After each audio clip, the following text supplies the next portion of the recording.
Okay, let's talk about this 2025 market. It's different than it was a little bit ago, and it's definitely not a market for amateurs. You can't just slap a house on the market and expect it to move super quickly, no matter what it looks like and no matter what condition it's in.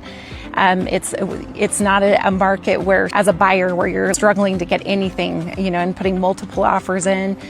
We're dealing with a market where you definitely need strategy, you need positioning, and you need execution.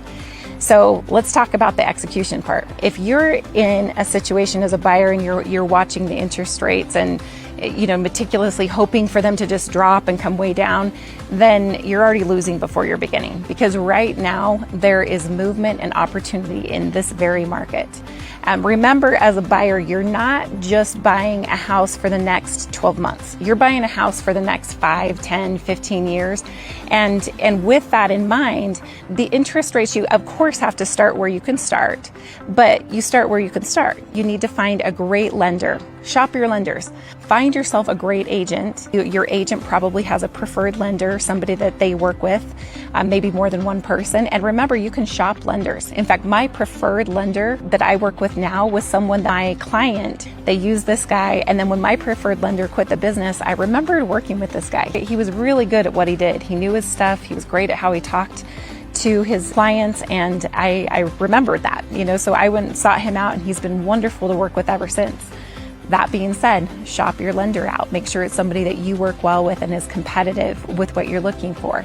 So once you have your agent and once you have a lender that you work well with, then you go in and look at what the potentials are. And right now for buyers, sellers are making concessions. You can look at getting 3-2-1 buy downs or a permanent buy down. You can get enough in closing costs to do a permanent buy down.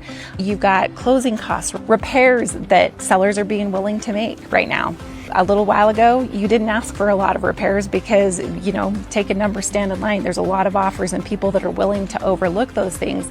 So as a buyer, you've got the higher interest rates. Yeah, you've got the higher purchase price. Yes, you have to be able to qualify to get in. But with that, there's a lot that can come with it and can subsidize all of that.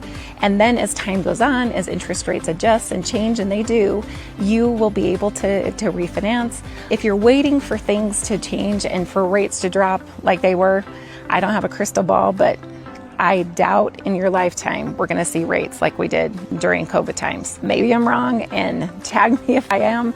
I would love to be wrong, but I don't think that waiting around and putting life on hold and not moving in the direction you want to go is the game plan. Working with what you're working with is where to work. Now, sellers, price